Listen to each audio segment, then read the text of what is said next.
seorang trainer dan apa namanya yang udah malang melintang di dunia training, ngajarin macam-macam materi Bapak Ibu, dan hari ini khusus saya request minta untuk ngajarin kita semua tentang finansial. Kenapa begitu?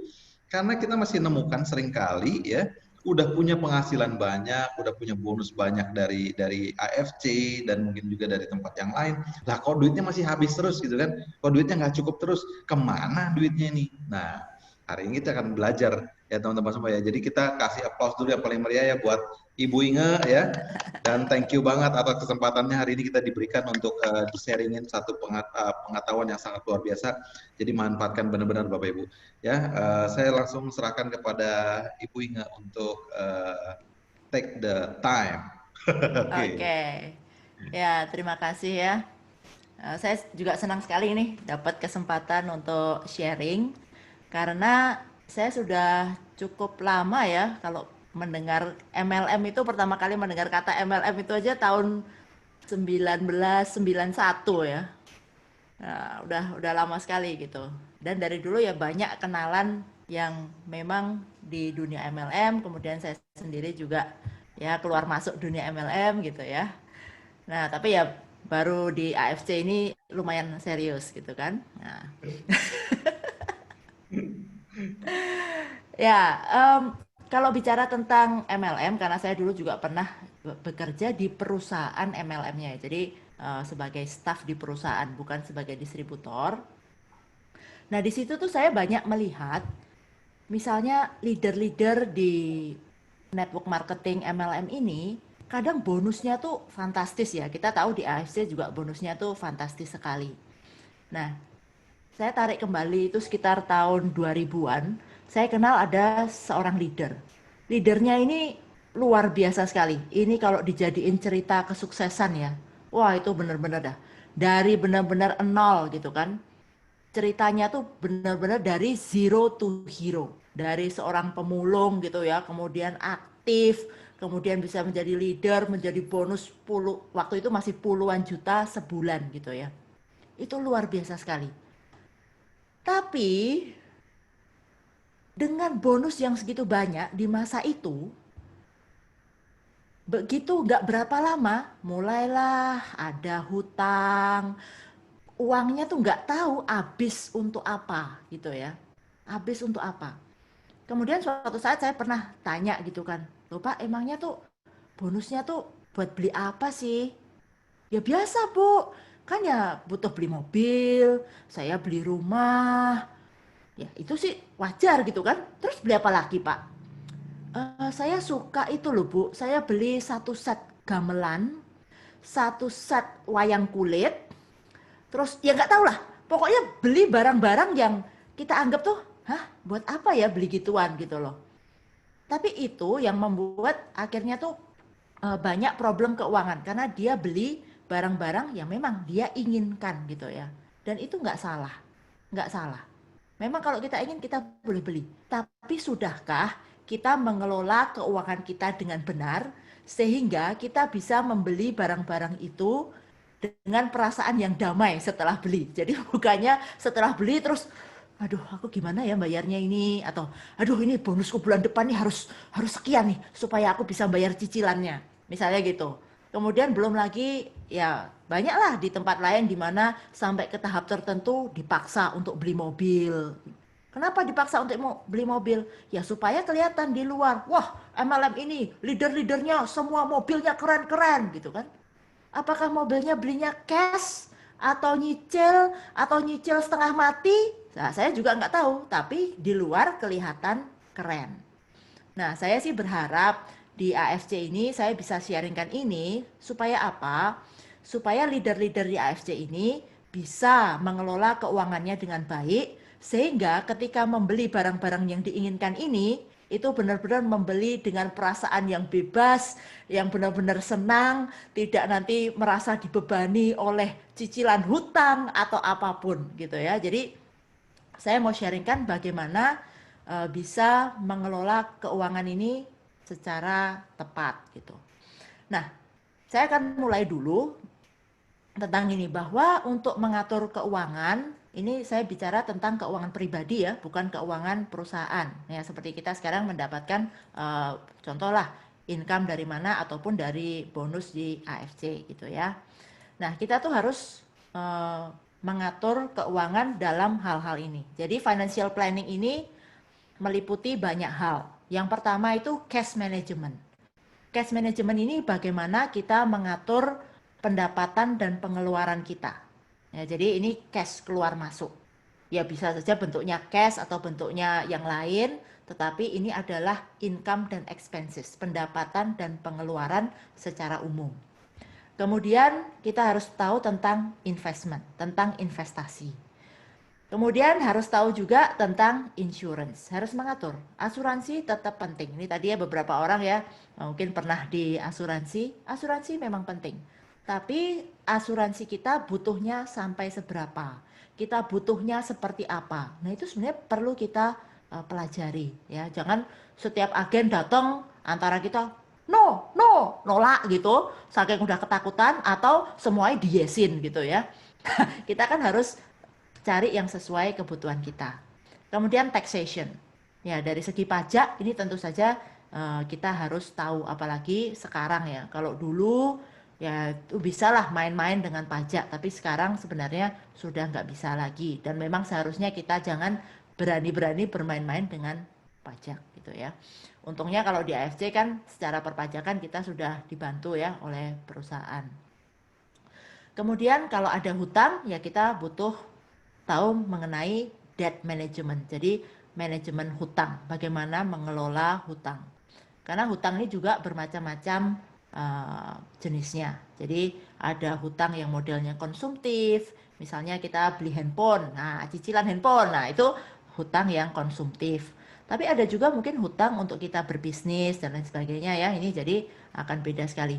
Coba ini kalau hutang untuk berbisnis itu mungkin bisa ini ya, kita investasi diamond ya. Boleh itu nyicil-nyicil utang itu, tapi kan ini untuk bisnis kita nih. Nah, itu no problem ya. Karena akan menghasilkan uang yang lebih banyak. Dan kemudian yang terakhir yang perlu kita pelajari itu sebenarnya wealth succession. Ini maksudnya apa? Kita bicara tentang warisan. Nah, jadi kalau dibilang tentang financial planning secara menyeluruh, kita harus ada 6 hal ini yang kita mulai sekarang kelola dengan baik. Misalnya untuk yang warisan, masa ngomongin warisan sekarang, saya masih muda nih. Nah, ya kita kan tidak pernah tahu ya, apalagi dengan COVID sekarang ini, COVID-19 ini, ya kita melihat loh, sebenarnya kenyataan di depan mata bahwa resikonya untuk meninggal itu tinggi. Dan ini kayak kita ditunjukkan di depan mata kita. Yang tadinya kita masih, wah masih jauh lah, masih jauh di sana. Tiba-tiba ada teman-teman, kayak saya aja ada teman saya gitu ya, tiba-tiba dikabarin, dia meninggal. Aku juga, wis, itu kalau belum teman dekat ya rasanya tuh masih COVID nggak penting gitu ya. Tapi begitu teman dekat, siapa tuh kita udah merasa ini kenyataan hidup yang ada pada saat ini gitu ya. Jadi 6 hal ini sebenarnya kita perlu mengetahui ya. Ya tentu saja saya tidak bisa menjelaskan 6-6-nya hanya dalam satu sesi ya.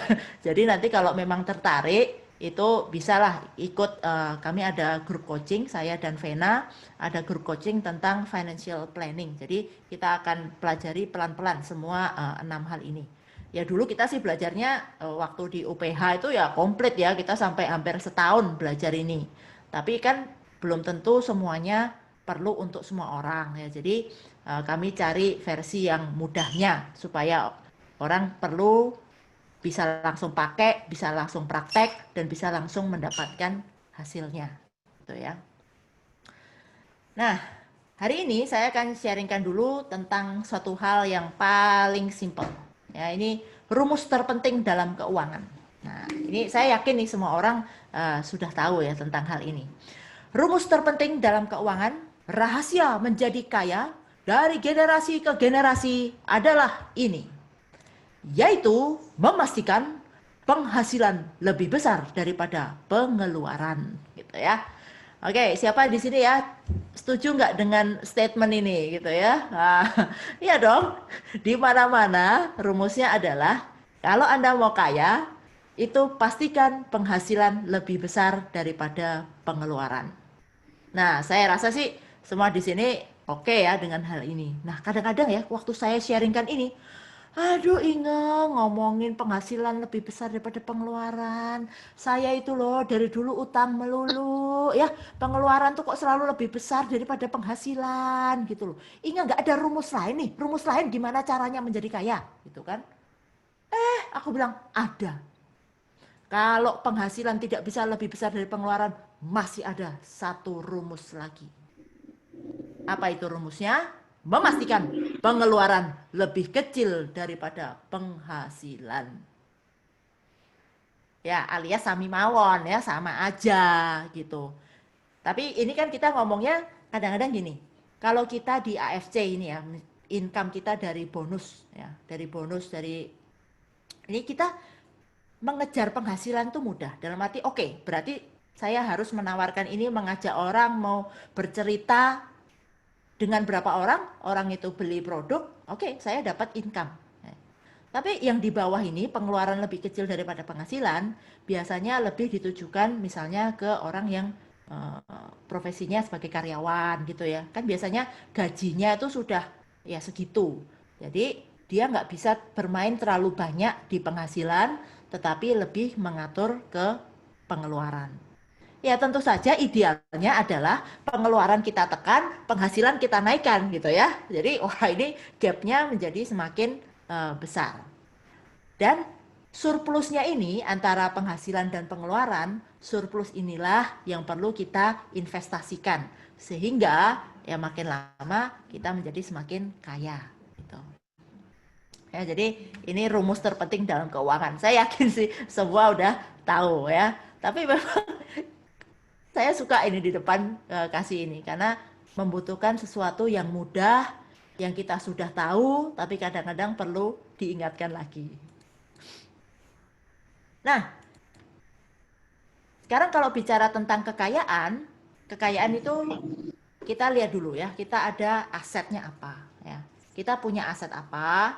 Ya, aset ini ya bisa dalam bentuk segala macam ya, bisa dalam bentuk cash yang kita miliki, uang yang di rekening, mungkin kita punya logam mulia, mungkin kita punya properti, ya semuanya ini aset ya, aset yang kita miliki. Bagian dari kekayaan kita. Nah, kemudian tentu saja ada komponen hutang ya. Jadi aset dikurangin hutang, nah itulah baru kekayaan Anda, yaitu net worth-nya ya, net worth. Jadi aset dikurangin hutang itu kekayaan. Nah, yang paling penting bagi kita adalah mengetahui sekarang kekayaan kita ini berapa. Net worth kita itu sekarang berapa. Ya. Saya nggak tahu nih di sini ada nggak yang menghitung ya, benar-benar menghitung, memastikan punya list semua aset saya seperti ini. Kemudian hutang-hutang saya listnya seperti ini. Jadi kekayaan saya sekarang sekian. Nah, biasanya kalau di grup coaching itu kami akan minta Anda untuk tuliskan semua aset, semua hutang. Jadi kelihatan sebenarnya kekayaan saya saat ini itu berapa. Nah, karena kekayaan ini hal yang paling penting. Kenapa? Karena kita harus membedakan antara betul-betul kaya atau kelihatan kaya. Ya. Beda loh, beda sekali. Ini contoh ya. Kalau saya ke Jakarta, contoh saya ke Jakarta dulu ya sebelum Covid gitu kan. Jalan-jalan contoh misalnya di Plaza Indonesia atau di Plaza Senayan gitu ya. Di situ akan banyak terlihat orang-orang, misalnya contoh nih paling gampang tuh ibu-ibu gitu ya. Ibu-ibu, wah dari atas sampai bawah itu branded. Tasnya Hermes, sepatunya Louis Vuitton, terus apa deh, pokoknya dari atas ke bawah itu bling-bling semua gitu kan. Begitu lihat, wah orang kaya gitu kan. Nah itu kan kita lihatnya dari luar orang kaya. Memang dari segi aset yang dia pakai saat itu ya, di seorangnya dia ini kita lihat secara aset, yaitu banyak itu. nggak tahu tuh di bling-blingnya udah berapa ratus juta, tasnya kalau Hermes itu ya kayaknya bawa rumah dikempet gitu ya. Em, ya kan fantastis gitu kan. Pokoknya aset no question ya, tidak ada pertanyaan, kelihatan kaya. Tapi kan kita nggak ada nih yang datengin dia. Excuse me, hello, ibu. Ini semua bling-blingnya, tasnya, itu beli cash atau utang? Kan nggak ada yang pernah tanya gitu kan. Nah, jadi kita tuh nggak pernah tahu apakah orang itu betul-betul kaya atau cuman kelihatan kaya. Nah, ini sesuatu yang perlu eh, kita ingat ya. Di dalam kehidupan kita, apalagi dengan kita bonus-bonus yang AFC ini, harapannya adalah kita tuh betul-betul kaya. Bukan cuma kelihatan kaya. Jangan dari bonus kita baru berapa juta, udah langsung beli Mercy gitu ya. Terus nanti nyicil-nyicil sampai berdarah-darah. Di luar kelihatan, wih kaya gitu kan. Tapi kan sehari-harinya, aduh aku harus nawarin siapa ya hari ini ya. Coba ini siapa lagi yang sakit, siapa lagi yang sakit gitu kan. Nah itu kan juga kacau gitu ya. Nah jadi pastikan kita tuh menjadi betul-betul kaya. Bukan sekedar kelihatan kaya. Dan saya yakin melalui AFC ini kita benar-benar bisa kaya gitu ya. Ya bukan saja kaya secara materi itu jelas, tapi kaya secara mental, rohani dan lain sebagainya juga perlu. Tapi hari ini saya hanya bicara tentang yang material saja, ya, yang material saja.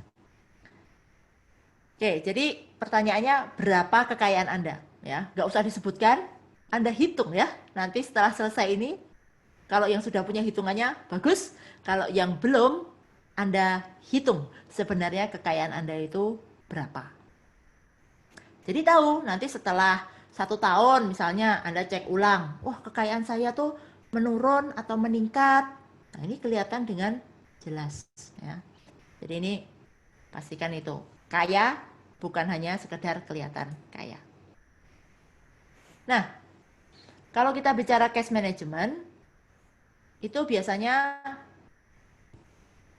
hanya bicara tentang hal ini aja. Jadi ada arus kas masuk gitu ya. Arus kas masuk. Jadi ada pendapatan, ada income.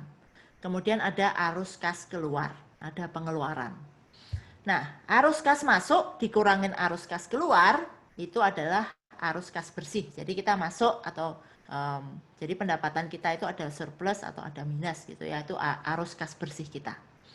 Nah, harapannya tentu saja arus kas bersihnya itu plus gitu ya. Nah, kalau plus ada surplus, nah ini bisa digunakan untuk apa? Menambah aset. Atau bisa juga digunakan untuk mengurangi hutang. Nah, misalnya kita ada cicilan rumah KPR gitu ya. Nah, itu waktu kita mendapatkan arus kas bersih kita bayarkan yaitu mengurangi hutang kita, misalnya hutang KPR kita gitu. Kemudian kekayaan bersih kita ya kalau plus ya otomatis akan naik. Nah, ada satu lagi itu di atas ada pendapatan pasif ya atau passive income. Nah, ini sebenarnya yang ingin kita dapatkan ya. Kenapa? Karena kalau ada passive income, kita tidak perlu terlalu capek, tetapi uang bekerja bagi diri kita. Ya, kita ada passive income. Gitu. Nah, kalau bicara tentang network marketing, MLM, biasanya ya ini salah satu yang dicari ya, yaitu untuk mendapatkan passive income. Karena kita tidak hanya bekerja sendirian ya, kita bekerja bersama-sama saling mendukung. Tuh. Nah, jadi ini kalau bicara tentang cash management, ini hanya bicara tentang uang kas masuk dan keluar. Dan saya hari ini akan fokus di cash management dulu. Nah, satu hal yang paling penting adalah kalau Anda mau jadi kaya, harus lakukan ini. Pay yourself first. Jadi membayar diri Anda terlebih dahulu sebelum membayar orang lain. Maksudnya membayar diri saya terlebih dahulu itu gimana? Gitu ya. Nah, membayar diri saya terlebih dahulu itu, jadi setiap kali kita mendapatkan income, ya, harus disisihkan pertama untuk diri sendiri. Untuk diri sendiri maksudnya apa? Ini untuk diinvestasikan. Ya, untuk diinvestasikan demi masa depan kita. Ya, ini artinya membayar diri sendiri terlebih dahulu sebelum membayar orang lain. Karena banyak ya orang begitu dapat income terus langsung, wah terima nih duit, oke, ya ke sana bayar listrik, ke sana bayar kartu kredit, ke sana bayar cicilan motor, ke sana bayar cicilan mobil. Nah itu akhirnya bayar orang lain dulu semua, terus nanti kalau udah, oke, ada sisa segini, baiklah ini yang aku pakai gitu ya. Nah itu artinya membayar orang lain dulu sebelum membayar diri sendiri. Ya, tapi kalau mau jadi kaya harus bayar diri sendiri dulu, baru bayar orang lain. Ya tentu saja nilainya akan disesuaikan gitu ya, tapi harus ada mindset ini. Oke, pertama kasih untuk diri sendiri terlebih dahulu. Ya, karena ini sebenarnya juga penting ya, karena kalau enggak ya zaman sekarang ini kalau membayar orang lain ya mau dihabisin ya benar-benar bisa habis gitu ya. Beda loh dengan kita mungkin ya nggak tahu nih yang di sini berapa tahun yang lalu ya, katakanlah kalau saya bicara 30 tahun yang lalu gitu ya. Nggak tahu di sini ya banyak kelihatan yang masih bisa 30 tahun yang lalu ya. Ada juga yang mungkin baru lahir waktu itu saya nggak tahu ya. Tapi katakanlah 30 tahun yang lalu. 30 tahun yang lalu kalau kita dibilang diajarin gini ya sama mungkin orang-orang tua ya biasanya. Ya, kalau dapat uang dibelanjakan, nanti kalau ada sisa ditabung. Kan gitu ya. Ya seringkali dulu begitu. Kalau ada sisa ditabung. Zaman dulu 30 tahun yang lalu untuk punya sisa itu agak lebih mudah. Ya, agak lebih mudah. Kenapa? Karena barang-barang yang bisa kita beli juga jumlahnya sedikit gitu kan. Contoh nih kita 30 tahun yang lalu, katakan permen. Oke. Coba 30 tahun yang lalu, permen itu permen apa? Coba yang di sini. Saya dulu kan waktu itu juga masih kecil ya, umur ya masih SD gitu. Permen. Permen itu apa aja sih? Sugus gitu ya. Apalagi Davos. Terus apa? Oh, permen karet yang itu ya. Yang apa? Yosi ya. Nah, itu paling permen karet itu. Terus ya pokoknya nggak banyak lah. Kita mau uang berapa ngabisin beli permen itu juga kayaknya ya permennya cuma itu ya. Permen cap kuda, ya gitu ya. Tapi sekarang nih bayangin, kalau sama-sama mau beli permen. Kita ke supermarket itu. Wih, itu permen satu lorong ya, segala macam rasa, segala macam bentuk, segala macam. Wah, itu mau dihabisin uang berapa bisa habis di sana hanya untuk permen. Nah, belum lagi nih yang gadget-gadget ya. Kalau zaman sekarang ya, wah, saya juga pecinta gadget soalnya. Saya tuh kelemahannya salah satunya gadget gitu ya. Jadi kalau lihat-lihat gadget baru tuh, wah cepet matanya tuh berbinar-binar gitu.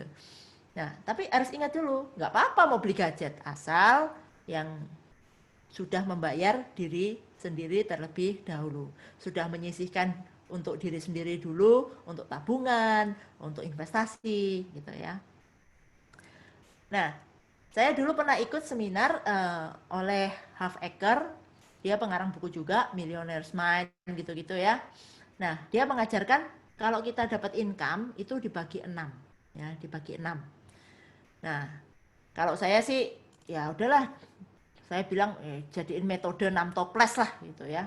Dia ngomongnya jar gitu ya, 6 jar. Saya bilang ya udah 6 toples gitu. Nah, jadi setiap kali kita punya dapat income, dapat penghasilan, dapat pemasukan, itu kita langsung bagi 6. Nah, dibagi 6 ini dibagi 6 apa saja? Dibagi 6 itu ada ini. Nah, apa saja ya? Nah, ada 6. Yang pertama itu financial freedom account. Ya, financial freedom account. Ini adalah account yang uang yang kita investasikan, sisihkan di sini adalah untuk kemerdekaan finansial kita. Di mana kita tidak perlu bekerja lagi, uang yang bekerja untuk kita, dan kita tinggal ya hidup sesuai apa yang kita inginkan atau kita aspirasikan gitu ya. Nah, itu FFA. Jadi itu bisa dikatakan ya dana pensiun lah, walaupun nggak usah nunggu sampai usia pensiun ya. Sekarang boleh loh pensiun sekarang. Kalau financial freedomnya sudah tercapai ya sekarang boleh juga gitu ya. Nah, long term saving for spending yang kedua, atau LTSS singkatannya. LTSS ini adalah tabungan, ya kita nabung, tapi nantinya tabungan ini adalah untuk dibelanjakan.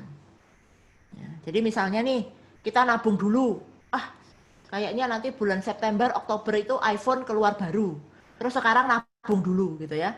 Nah, nanti waktu iPhone-nya keluar, ini dipakai, dibelanjakan. Jadi nabung tapi untuk beli sesuatu. Atau nanti saya mau kumpulin uang dulu nanti kalau lagi pas jalan-jalan ke luar negeri, ini uangnya saya pakai untuk belanja misalnya gitu. Nah, itu masuk di sini LTSS. Jadi nabung-nabung tapi nanti untuk dipakai, ya, untuk dipakai. Jadi ini bisa short term, bisa long term. Kalau misalnya nabung-nabung untuk apa? DP rumah, ya itu juga masuk sini, ya, untuk masuk sini. Long term saving for spending. Nah, kemudian kita bagi juga ini untuk yang ketiga adalah education.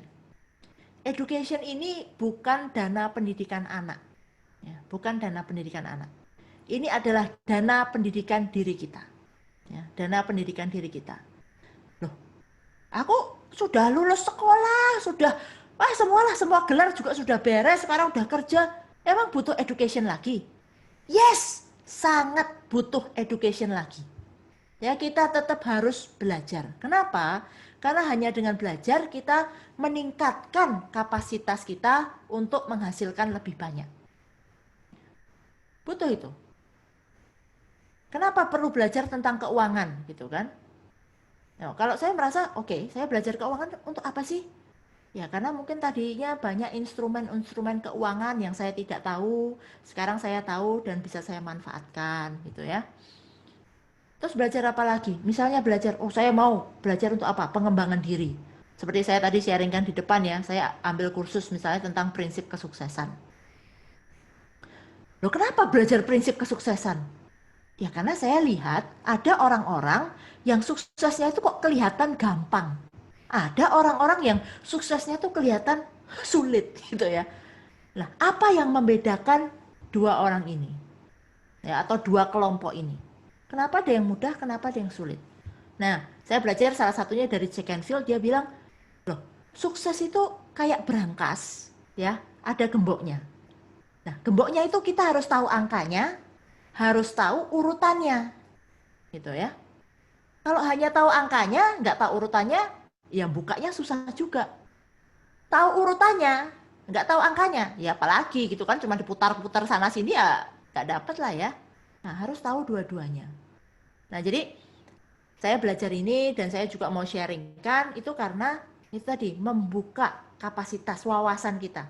Dan saya yakin contoh yang di sini ya, di AFC, itu sudah pasti belajar, belajar, dan belajar. Paling tidak ngomongin tentang kesehatan. Ada belajar tentang segala macam penyakit. Kenapa? Ya itu tadi dibilang, pokoknya di AFC gelarnya jadi dokter semua.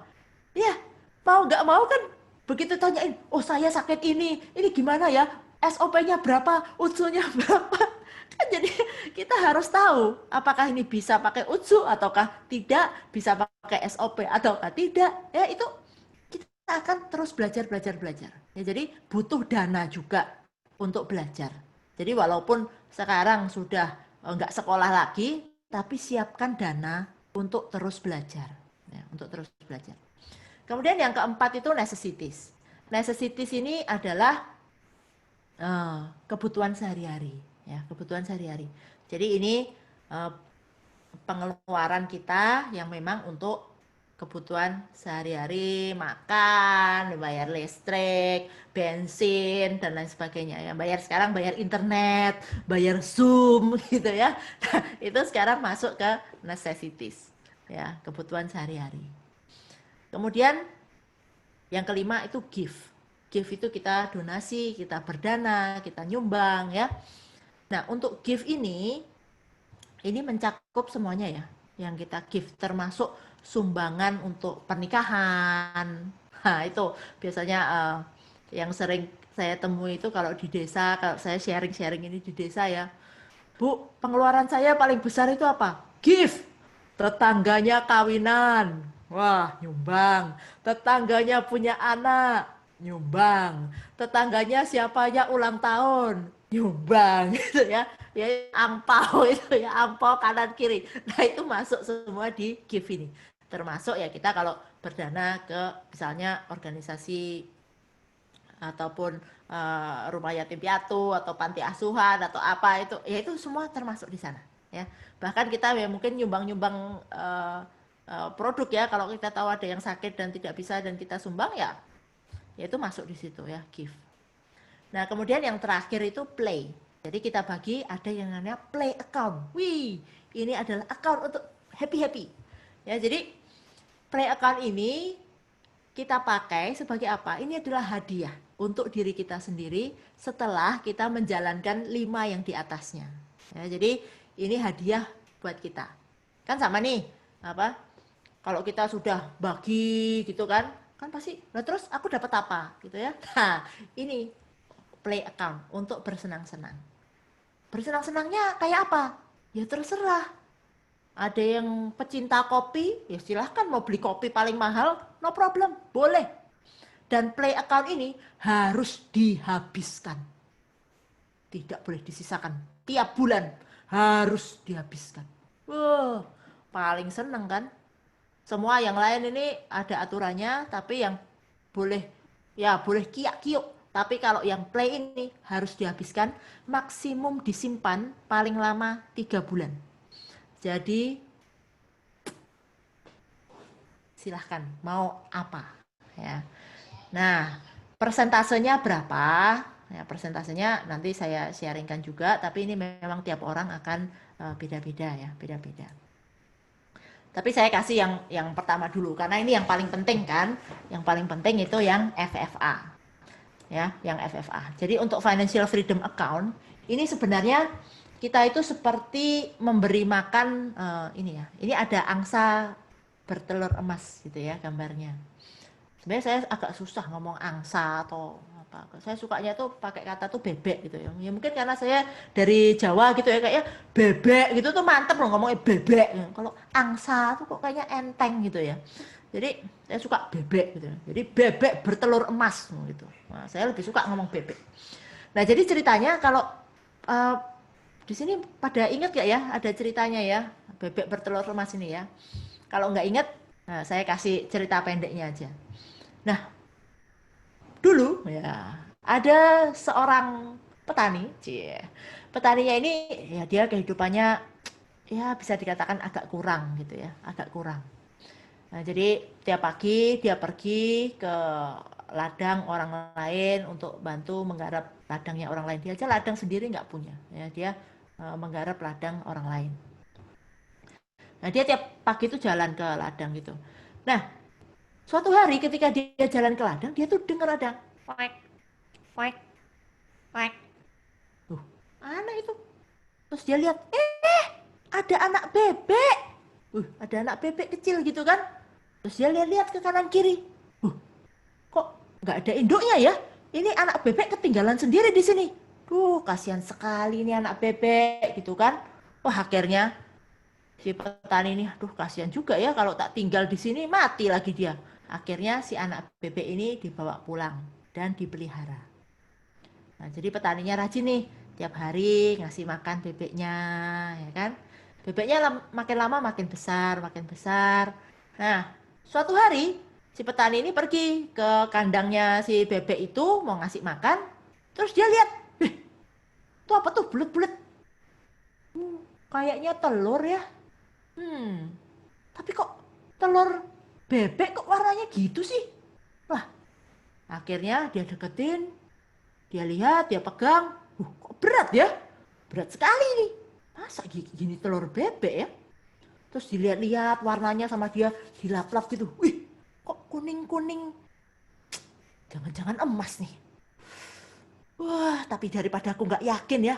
Oke deh, bawa ke desa. Gitu kan. Di desanya kebetulan ada orang tukang emas gitu ya. Dibawa ke sana. Ternyata betul. Telurnya telur emas. Langsung si petani, yes. Kaya raya. Langsung bayangin telur emas. Segitu telur bebek, kalau emas tuh berapa gram itu? Ya, wah, lumayan tuh, bener-bener lumayan ya. Wah, Seneng banget dia, kaya raya dah. Besoknya dia malam itu udah gak bisa tidur, nunggu bebeknya bertelur lagi. Besok dia cepet-cepet lihat ya di kandang. Wah, wih, satu telur lagi. Itu ya kayak kita konnichiwa tiap hari gitu. Konnichiwa, yes gitu ya. Wah itu udah sama tuh sama dia lihat si telur bebek itu. Wah telur emas. Gila tiap hari telur emas tiap hari kita konnichiwa, konnichiwa, konnichiwa, konnichiwa gitu ya. Happy banget deh. Akhirnya beneran dia kaya raya. Kaya raya. Tapi itulah ya kalau sudah mulai duitnya banyak, kelihatannya kok nggak ada habis-habisnya. Tiap hari bebeknya kok bertelurnya cuman satu. Kenapa sih bebekku telurnya cuma satu, terus ukurannya cuma segini gitu ya. Keserakahan mulai timbul gitu kan. Nah, akhirnya gimana? Dia cari cara gimana ya supaya bebekku ini bisa bertelur lebih dari satu. Hmm. Aku dengar-dengar Inga tuh jualan pupuk organik namanya pupuk PSBN. Itu kalau dikasih makan ke ternak itu kayak bebek ayam gitu ya, telurnya bisa lebih besar, bisa lebih banyak. Wah, akhirnya dia beli. Dikasih makan lah itu si bebek. Ternyata khusus untuk bebek yang ini nggak ngefek. Jumlah telurnya tetap satu, besarnya tetap segitu. Wah, dia cari pakai vitamin apa ya? SOP. Mari kita coba. Bebekku ini kalau tak kasih SOP, kira-kira telurnya gimana ini? Gitu ya. Ternyata nggak ngefek juga ya, tetap satu. Oke, akhirnya dia tuh lama-lama, ini kayaknya ya di perut si bebek ini harusnya banyak ini telur emasnya. Oke lah, akhirnya suatu hari dengan keserakahannya dia yang luar biasa itu akhirnya dibeleh lah si bebek. Dibeleh si bebek. Begitu dibuka, ternyata di dalam tidak ada apa-apa. Bebeknya sama dengan bebek-bebek lain. Nggak beda. Bebeknya telanjur mati. Sudah tidak ada telur emas lagi. Sama kalau Anda jual di bawah harga, akunnya dibekukan AFC, bebeknya tidak bisa bertelur lagi, gitu ya. Nah, jadi ingat kalau uang sudah masuk ke FFA ini, Financial Freedom Account ini, sama seperti Anda memberi makan bebek. Ya, kalau sudah diberi makan, itu jangan disembelih. Ya, uang yang sudah masuk di account FFA ini jangan diambil-ambil lagi sampai Anda benar-benar sudah mencapai financial freedom dan Anda menikmati telur emasnya saja. Jangan dikutak-katik bebeknya. Ya. Itu kayak menjadi kayak apa ya? Contoh lah kalau deposito tuh Anda bunganya ini kan telurnya. Ya Anda cukuplah hidup dari bunganya aja. Ya. Cukup. Nah, itu super financial freedom gitu ya. Nah, jadi jangan kalau sudah naruh uang di sini terus tiba-tiba waduh, kok pengen ya beli itu. Bebeknya tangannya diputus satu ya, kita ambil sama aja memutilasi bebek. Ya kalau bebek dimutilasi terus kapan mau bertelur? Gitu kan? Sama, kalau account Anda itu baru terkumpul dikit, diambil, baru terkumpul dikit, diambil. Ya kapan mau mencapai financial freedom? Ya nggak bakal, gitu kan. Nah, jadi kita perlu disiplin dalam hal ini ya.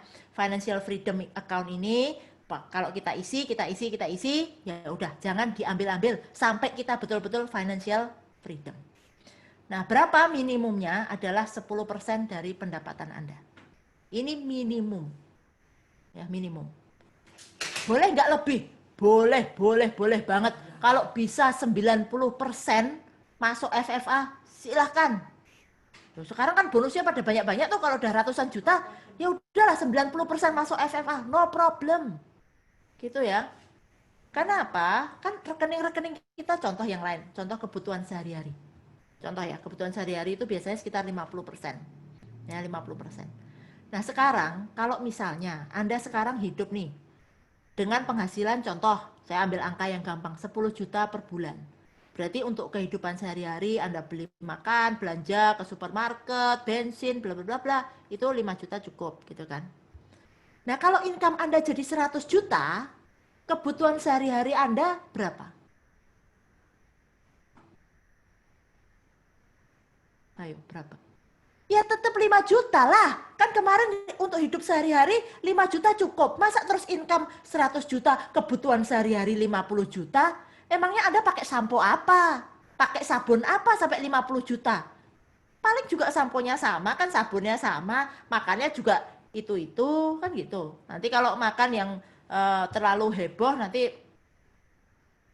ya banyak masalah yang lain, kolesterol gitu kan. Nah jadi ya diusahakan untuk kebutuhan sehari-hari ya mungkin naik-naik dikit gitu ya, tapi ya jangan ekstrim. Kalau dari 10 juta jadi 100 juta income kita, terus kebutuhan sehari-hari 50 juta, ya kan? Ya saya dulu tuh pernah cerita ini ya, ada orang, iya Bu, bener Bu, saya tuh dulu itu biasanya tuh saya sampo tuh ya pakai yang biasa-biasa tuh loh, malah dulu saya pas nggak ada uang tuh saya belinya sampo sasetan Bu, sampo sasetan gitu kan. Eh, sekarang saya uang udah banyak, akhirnya saya ke salon ditawarin Bu, itu loh sampo Kerastas apa-apa itu loh Bu. Saya pakai lah sama itunya disuruh pakai itu, katanya wah ini bagus. Ternyata saya pakai sasetan cocok, pakai itu rontok gitu kan. Nah, makanya belum tentu ya dengan harga yang mahal pun itu kita cocok kan, kadang-kadang gitu. Ya jadi nggak apa-apa ya. Ini, jadi FFA ini pastikan kalau Anda sudah taruh uang di sana, sebelum Anda mencapai financial freedom ini, jangan diambil-ambil, biarkan dia di sana. Dan sebenarnya harapannya adalah kalau kita tetap disiplin ya dalam financial freedom account ini, seharusnya dalam 2-3 generasi itu generasi ketiga itu benar-benar sudah nggak usah ngapa-ngapain lagi. Benar-benar bisa, misalnya mau sekolah di mana, mau kerja apa, bebas dia tidak perlu memikirkan, oh saya butuh dana untuk sekolah gitu tuh udah nggak ada. Itu udah financial freedom, dan kalau diatur dengan baik ya bisa generasi ke generasi. Tentu saja ini butuh uh, skill yang khusus ya. Nah makanya kalau bisa, memang kalau penghasilan Anda itu sudah mulai banyak, tolong mulai perhatikan mengelola keuangan, karena gini, belum tentu pengetahuan keuangan kita itu cukup. Ya, kadang-kadang kita butuh bantuan orang lain. Ya, misalnya saya dengan teman-teman saya, walaupun kita sudah belajar tentang financial planning, tapi kita tetap terus belajar. Kalau misalnya ada, oke, kalau kamu income-nya itu ya sudah misalnya sudah sekian miliar gitu, itu harus punya trust account gitu. Nah, trust account ini di Indonesia juga nggak ada. Jadi harus dibuat di luar negeri. Nah, gimana caranya? Nah, hal-hal seperti ini kalau kita nggak tahu, akhirnya kita tidak bisa memanfaatkan instrumen-instrumen keuangan yang sebenarnya sangat bagus, yang bisa kita manfaatkan secara maksimal. Nah, makanya butuh untuk kita terus belajar juga ya. Kalau bisa ya, kalau misalnya cari perencana keuangan kayak saya financial planner gitu ya, pastikan cari yang benar gitu ya. Yang benar, jangan sembarangan cari. Karena ya akhir-akhir ini kan lagi kasus ya, lagi ada kasus perencana keuangan yang ya sekarang lagi heboh lah di IG, di Twitter, di media itu sekarang lagi heboh. Jadi ya salah lah mempercayai perencana keuangan ini sehingga akhirnya uangnya hilang gitu ya. Gitu. Jadi kita perlulah untuk terus update, terus belajar gitu. Dan juga kadang-kadang kita juga perlu ini kita bicara tentang keserakahan ya. Karena kalau uang kita sudah banyak itu ya kadang-kadang suka muncul ya, suka muncul ini. Terus kita ditawarin, oh kamu investasi di sini, nanti returnnya bisa 20% per bulan. Wah, 20% per bulan, gila hebat banget gitu kan. Kita masuk ternyata investasi bodong gitu ya. Nah jadi kita perlu ya banyak-banyak belajar dan teruslah saling update gitu ya. Kemudian kalau memang butuh bantuan perencana keuangan yang profesional, ya cari. Kalau nanti Anda mau tanya, saya juga bisa banyak kenalan-kenalan yang biasa menghandle uh, keuangan yang seperti itu, gitu ya. Dan orangnya bisa dipercaya. Oke, dan ini salah satu juga yang penting harus punya dana darurat ya, dana darurat. Dana darurat ini ya dana cadangan lah untuk keperluan tak terduga gitu ya. Nah, idealnya paling nggak minimum itu 6 kali pengeluaran per bulan. Ya, minimum. Idealnya 12 sampai 24 kali pengeluaran per bulan. Dalam arti apa? Kalau misalnya kita ada masalah ke apa misalnya contoh ini orang bekerja di kantoran gitu ya, tiba-tiba, "Wih, dipecat" gitu kan. Ya paling enggak ada 6 bulan atau bahkan 12 bulan itu ada kesempatan untuk cari pekerjaan.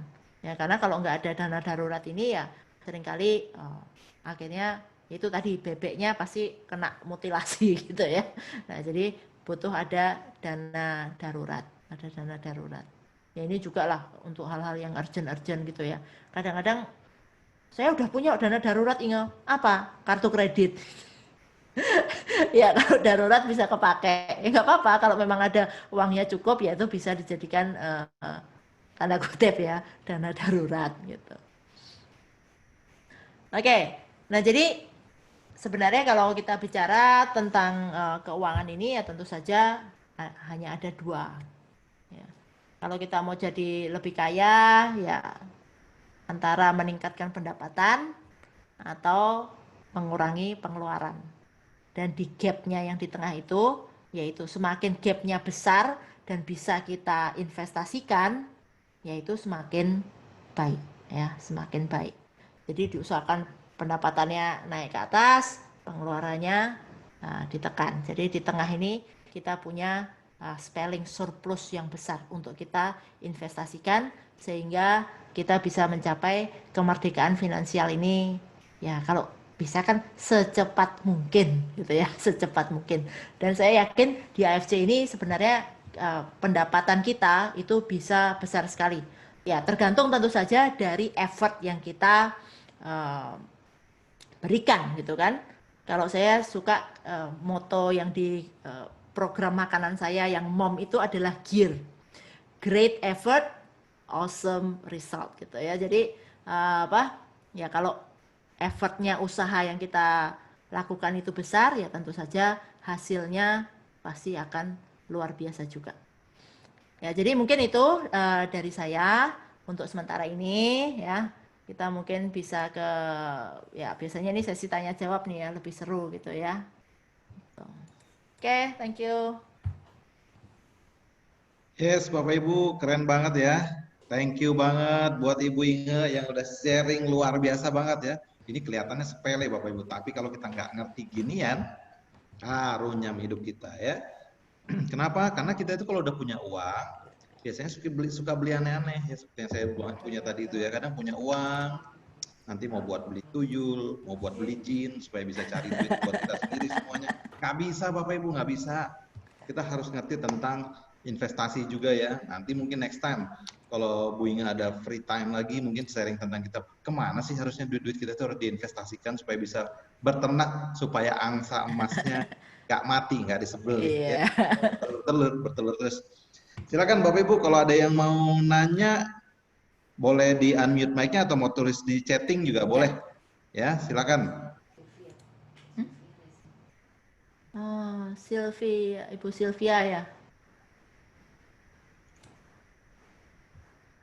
Yes, Ibu Sylvia ada mau nanya ya? Silakan Bu Sylvia. Silakan. Oh, oke. Silakan di unmute ya. Ya. Kamu mau nanya. Ini materi yang keren banget Bapak Ibu ya. Saya yang ngertinya dikit-dikit aja jadi tambah banyak nih hari ini ngertinya. Ini Thank you belum sekali ya. belum bisa di unmute nih. Aku klik kok. Halo. Oh, Yes, siapa nih? Oke. Dr. Sam. Oh, Dokter Sam. Oke. Pak Suntoro mau nanya harga tuyulnya berapa? Oke. Oke. Nah, ini mau tanya kategori untuk yang invest itu kalau di dalam perencanaan Bu Inge itu saham itu termasuk nggak? Termasuk. Termasuk ya? Termasuk. Ya, ya. Di dalam financial planning Bu Inge, Indonesia atau di luar negeri sudah ada pernah dua-duanya? Atau lebih? Pernah. Tapi saya memang lebih banyak di dalam negeri sih. Oh, oke. Oke, thank you Bu Inge. Cuman kalau saham itu mesti yang long term, Dok. Karena kalau yang short term itu bukan investment namanya, trading. Long term, betul. Ya, jadi Ya. kalau Ala Warren Buffett ya. ya, kalau investasi itu kita bisa bagi ya, ada banyak sih gitu. Saham ini bisa juga untuk dipakai investasi kan gitu. Cuman memang kita perlu belajar, jadi nggak sembarangan gitu ya. Ya semuanya sih perlu belajar sih, investasi mau yang sederhana, ya kecuali sederhana ya deposito gitu kayaknya nggak perlu belajar lah, tinggal ke bank gitu. Tapi kalau sudah ke saham, properti, itu tetap sih kita butuh belajar sebenarnya. Iya. Oke. Saya dulu pernah belajar dengan Adamco, Bu Ina. Hmm, Jadi di berarti sana, diajarin option juga dong. oh iya, iya. Saya di 5 bulan itu $2.000 jadi 35.000, cuma jantungnya ini Iya. oh. Nanti bisa minus 7.000, minus 4.000, plus 5.000. Jadi akhirnya saya lihat Alkitab juga kayaknya kurang pas. Ya, akhirnya saya tinggalkan. Iya. Lebih ke stok sekarang. Oke. Cuma yang saya tertarik adalah Bu Inge ini luar biasa tuh, membantu semua. Jadi tadi saya juga antusias, saya ajak semuanya ikut. Kenapa? Karena ini pendidikan yang mahal sebenarnya. Kayak saya dulu ikut Adamco itu, saya ambil 7-8 kelas itu udah 150 juta. Iya, memang. Iya, jadi saya mau mengucapkan terima kasih ke Bu Inge. Dan semoga nih teman-teman semua di dalam grup saya juga bisa terus bertambah pengetahuannya dan makin mendekat dengan financial freedom. Thank you. Amin. Ya, thank you Dr. Sam. Thank you. Yes, mari Bapak Ibu, teman-teman yang lain semua, jika ada yang mau tanya, ayo. Mumpung kita Bu ada. Inge, boleh saya tanya Bu Inge? Iya, Silakan silakan. Pak Ridwan. Nah, saya mau tanya, kalau kita mau deposito ya, itu Ya. enaknya dalam bentuk US dollar atau rupiah, Bu? Yang lebih bagus nilainya ke depan. Sekarang gini, tiap kali kita mau investasi, itu kita harus tahu tujuan kita dulu apa. Jadi harus tahu tujuannya dulu. Nah, mau kemudian satu tahu tujuan, kemudian jangka waktunya mau berapa lama. Gitu ya, kita butuhnya tuh berapa lama. Nah ini sebenarnya sangat mempengaruhi. Kemudian profil resiko kita, bla bla bla. Tapi kan ini ngomongin deposito gitu ya. Ya itu sekali lagi tergantung kebutuhannya sampai di mana. Saya nggak bisa ngomong, bagus yang rupiah atau bagus yang US dollar. Nah sekarang harus tanya dulu kebutuhannya seperti apa supaya bisa memastikan pilih yang mana gitu. Ada kebutuhannya dua-duanya, Bu, jangka pendek sama jangka panjang, Bu. Jadi bagus yang mana, Bu? Kalau jangka pendek seperti apa, jangka panjang seperti apa gitu. Nah, kalau jangka panjang nih, jangka panjangnya berapa panjang? Tuh. Ya 5 tahun lah. Oh, 5 tahun itu baru menengah, Pak. Menengah. Nanti lebih terlalu jauh lagi. Iya, kalau di kita tuh ngomong jangka panjang tuh 15, 20 tahun. Nah, itu jangka panjang. Kalau 5 tuh masih menengah gitu ya. Iya, iya. Nah, kalau misalnya untuk deposito sih menurut saya nggak terlalu masalah ya kalau cuma antara 1 sampai 5 gitu ya. Karena return-nya itu ya terus terang aja deposito return-nya akan sangat minim gitu kan. Apalagi sekarang ini gitu loh. Nah, sekarang tinggal Anda merasa lebih amannya, kadang gitu, Anda merasa lebih amannya itu megang US dollar atau megang rupiah. Nah, ini tiap orang juga beda-beda loh. Ada yang saya yakin dengan rupiah. Ada yang dari dulu rupiah tuh bikin aku stres. Aku tuh cocoknya US dollar. Nah, udah kalau sudah gitu saya mau ngomong apa lagi? Ya, yang Anda merasa mantap karena returnnya sama-sama imut. Untuk deposito ini sama-sama imut, jadi Anda lebih merasa amannya di mana. Kayak tadi Dokter Sam kan bilang, oh kalau kayak option gitu tuh bikin nggak bisa tidur. Nah, sewaktu kita invest ini juga pastikan ketika kita invest salah satu patokannya buat saya tuh tetap bisa tidur, gitu ya. Nah, jadi ini sesuatu yang penting. Jadi saya nggak bisa ngomong sih mana yang bagus, mana yang enggak gitu kan, karena ya terus pilihannya ya kenapa nggak keduanya. Ya ini suatu dua-duanya gitu. Ya suatu pilihan juga kan. Jadi nggak harus milih. jangka pendek itu yang rupiah atau yang dolar, Bu? Hah? Karena Kalau saya jangka pendek rupiah atau dolar, Bu?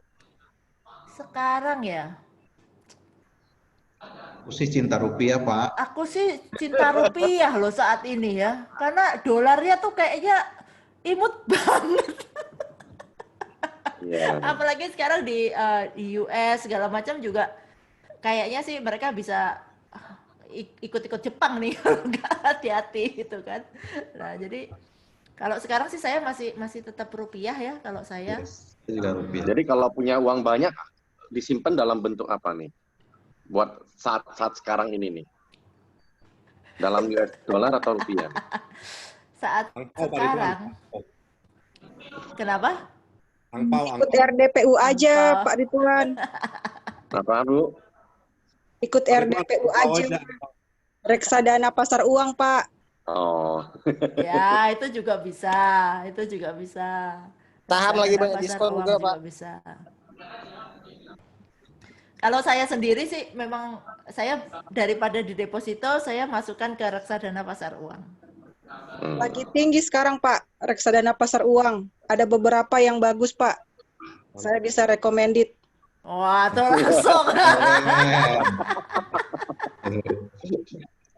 Bang Benny lagi bagus. Iya, Pak. Ya gitu Tapi sih. yang Bu Arvina sampaikan tadi benar banget gitu. Iya. Jadi memang apa menurut saya kalau tiap kali mau investasi atau apa itu tolong diperhatikan tuh memang tujuannya untuk apa dulu. Kemudian jangka waktunya berapa. Kemudian profil resiko kita itu seperti apa gitu ya. Ini kemudian pengetahuan kita tentang investasi itu cukup atau tidak. Jadi misalnya nih kalau orang nggak pernah tahu tentang saham, saya walaupun ini saham lagi naik terus lagi apa, saya nggak akan rekomendasikan ke dia. Karena dia sama sekali nggak punya pengetahuan tentang itu. Gitu. Jadi 4 komponen ini sebenarnya harus ada. Kalau misalnya orang tuh, pokoknya saya dari dulu kalau properti untung terus, ya udah kamu taunya properti aja deh. Mendingan seperti itu. Karena itu yang orang tahu dan memang lebih confident. Gitu. Ada pertanyaan nih, Bu Inga, ada pertanyaan nih.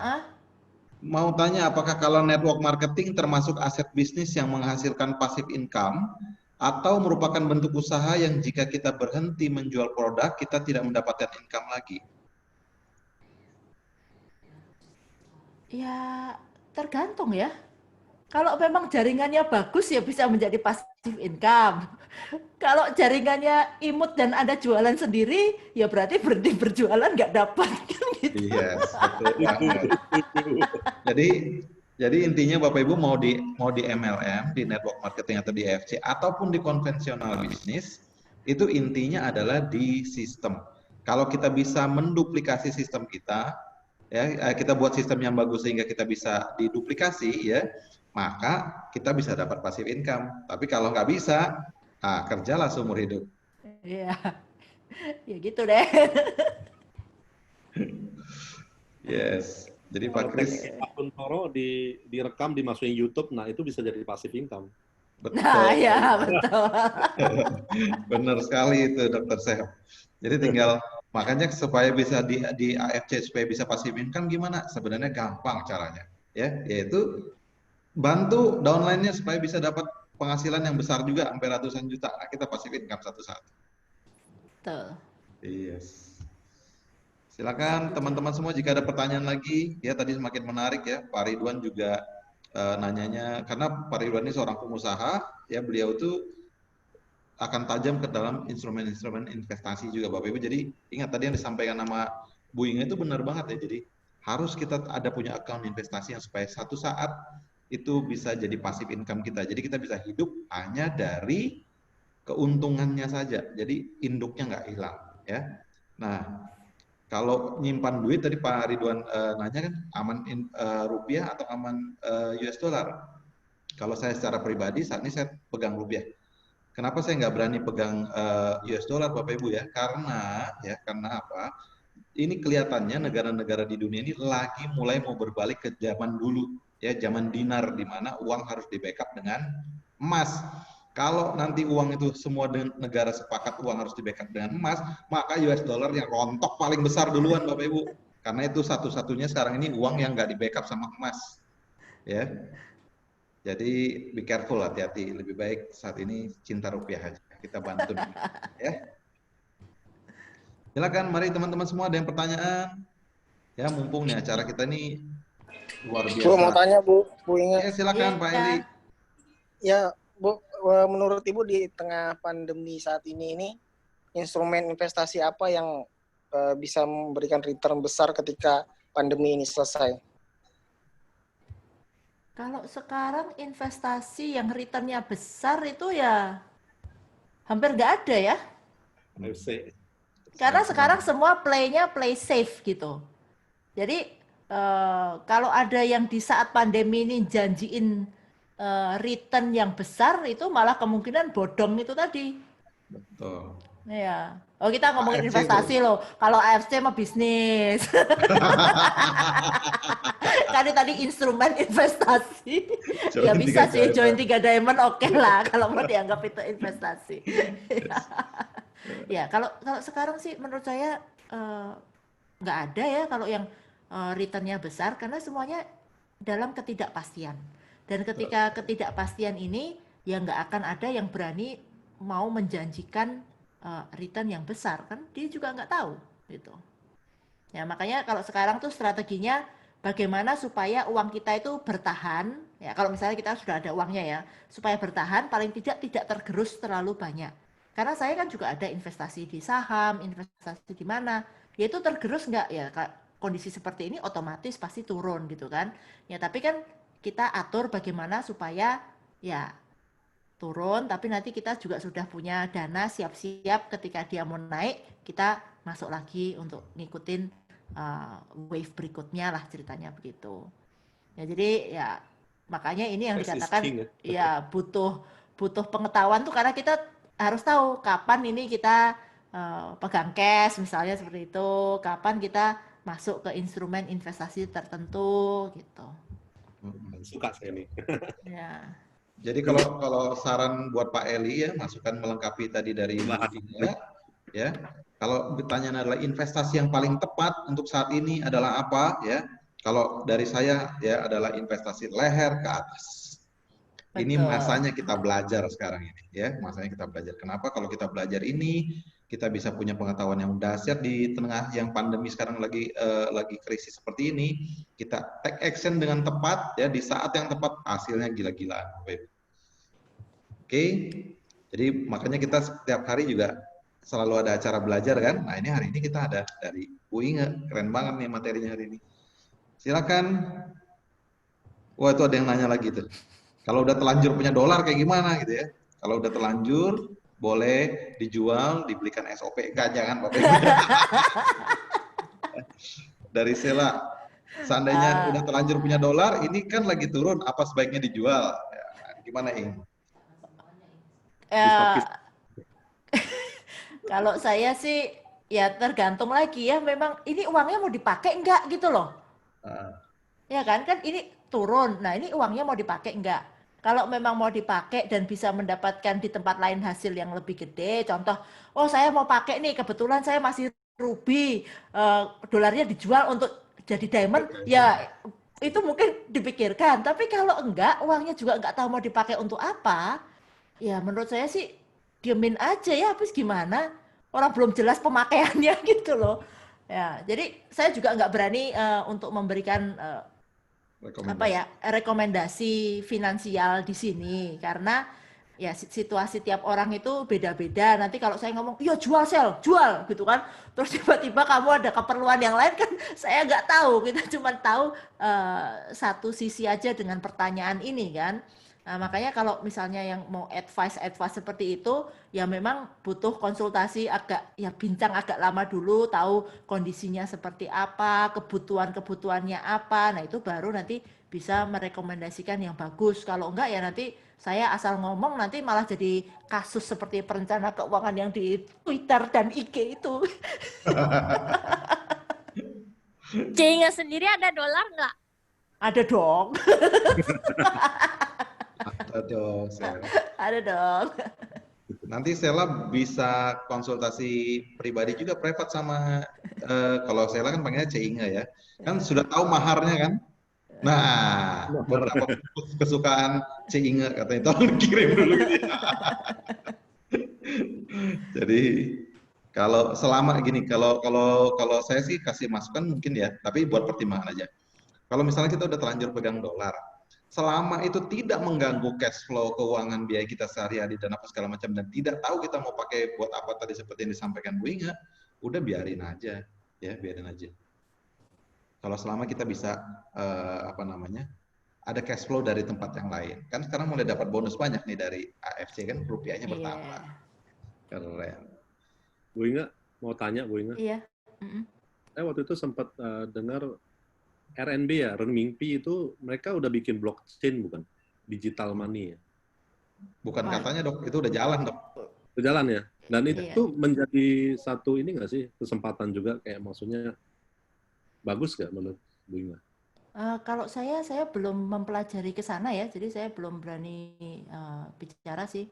Karena untuk ke arah untuk yang Bitcoin gitu-gitu saya belum mempelajari lebih dalam gitu. Ya, siap. Betul. Kalau ini jadi yang penting konnichiwa. Dari Bu Sylvia, kalau simpan emas bagaimana? Ya kalau simpan emas, ini sekarang lagi trending Bu, lagi bagus banget emas sekarang. Iya, ini lagi tinggi-tingginya nih. Yes. Konnichiwa beli emas, konnichiwa beli emas. Sebenarnya kalau mau invest yang untuk long term itu ya sebenarnya nggak usah mikirin ya. Kalau memang kita sudah ada instrumen yang apa, mendingan beli rutin itu aja lebih bagus loh. Dollar cost averaging itu sebenarnya untuk long term ya itu sangat bagus ya. Nggak usah dipikir. Saya dulu pernah ngasih tahu teman saya, udah gini aja, pokoknya kamu ulang tahun tanggal berapa? Oh tanggal 11. Oke, pokoknya setiap tanggal 11 kamu belilah ini reksadana apa yang dia sudah pilih gitu kan. Udah nggak peduli harganya berapa, pokoknya tanggal 11 tiap bulan kamu beli, misalnya berapa 500.000 atau 1 juta. Udah, itu sampai berapa tahun ya, terus dia baru, iya ya ingat uang saya kok sekarang jadi banyak ya. Ya cuman gara-gara itu, karena dia nggak terlalu mempedulikan, karena konsistensi itu kadang lebih penting daripada kita berusaha timing, wah ini mau naik gitu kan, tapi begitu udah naik, aduh ketinggalan. Terus kita malah beli di atas, waduh turun, terus kita jual, malah rugi gitu kan. Kadang-kadang kita mau timing, kalau kita memang ya untuk timing market itu sangat susah. Mau belajar kayak apapun, mau candlestick, mau charting, mau ini itu saya udah pelajarin semua, itu mau timing juga susah gitu ya. Jadi kalau untuk beginner investor, saya anjurkan udah yang penting konsisten. Konsisten itu lebih bagus. Sama lah. Semua para tajir, para konglomerat internasional itu semua melakukan yang tadi disampaikan Bu Inga itu tadi cost averaging, ya, yang di compound terus-menerus. Jadi para nyangkuter sih. Jadi para nyangkuter semua. Tapi kalau nyangkut di instrumen yang tepat nggak apa-apa Pak Eli. Ya. Kalau nyangkut di instrumen tepat, kalau nyangkutnya di instrumen yang gagal, yang tiba-tiba delisting, itu udah susah. Ya nggak bakal, jangan harap balik, itu udah bukan nyangkut, itu amblas. Itu Pak Faustin nanya nih, lebih baik invest di emas atau perak saat ini? Perak juga menarik. Menarik. Kayak, aku juga kurang tahu ya ini. Selama ini agak jarang memperhatikan pergerakan perak, gitu. Jadi aku kayaknya nggak bisa menjawab ini juga. Kalau lebih baik invest di emas atau perak gitu ya. Perak udah terlanjur terbang per hari ini Pak Faustin. Udah terlanjur perang. Kalau mau tuh sebenarnya kemarin waktu pas emas baru starting mau naik, simpanlah perak segera. Karena biasanya emas itu perbandingannya sekarang 1:20 sama perak ya. Jadi karena emasnya udah terbang duluan, biasanya perak itu nyusul. Tapi sekarang per hari ini udah terbang tinggi sekali. Peraknya. Jadi kalau di kondisi krisis sekarang, saya rasa sih the best adalah pegang duit. Cash is king. Cash is king, ya. Justru sebenarnya kalau mau diperhatikan, biasanya dalam krisis-krisis kayak gini orang pada banyak yang Lego propertinya murah-murah. Iya, Nah, betul. Nah, mungkin kalau itu memang salah ada, satu yang perlu diperhatikan tuh ya. apalagi kalau kita menguasai daerahnya ya. Betul. Kadang-kadang tuh orang properti, oh di sana murah, udah jauh, nggak tahu tempatnya. Itu kadang-kadang juga bikin masalah malah. Properti. Kalau saya kebetulan salah satu orang yang suka berternak properti, Bapak Ibu ya. Iya, Karena nah itu dia tuh. timing kayak gini diskonnya banyak. Oke, King sponsor dapat emas. Iya, mantap. Silakan Bapak Ibu, jika memang tidak ada pertanyaan lagi ya, mungkin kita sudah sangat larut malam, kita akan akhiri acara kita. Iya. Ya, kita sampaikan ucapan terima kasih yang sebesar-besarnya buat Ibu Inge.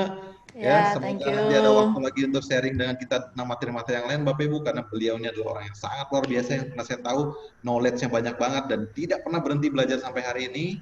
Ya, makanya kadang-kadang saya juga kalau ada kesempatan jalan ke Solo, kadang diskus-diskus sama Inge, sama papanya Pak Joko, itu kita bicara banyak seputar knowledge yang luar biasa. Bapak Ibu, sekali lagi saya sampaikan kami sebagai para narasumber di sini mewakili Bu Inge juga mohon maaf yang sebesar-besarnya jika ada salah-salah kata dari kami, semata untuk berbagi untuk kebaikan kita bersama, terus menjadi berkat saluran berkat Tuhan untuk kesehatan dan finansial, dan ingat selalu visi besar kita adalah menolong diri kita sendiri dan orang lain untuk hidup lebih baik. Ya, sekali lagi Bapak Ibu kasih aplaus yang meriah buat Inge ya. Thank you. Bu Inga. Si Bu Ya, Enggar. terima Bu kasih. Inga. Terima Thank kasih you Pak Suntoro. teman-teman semua, Ya. terima kasih. Terima kasih Bu Terima Inge, kasih. Pak Suntoro.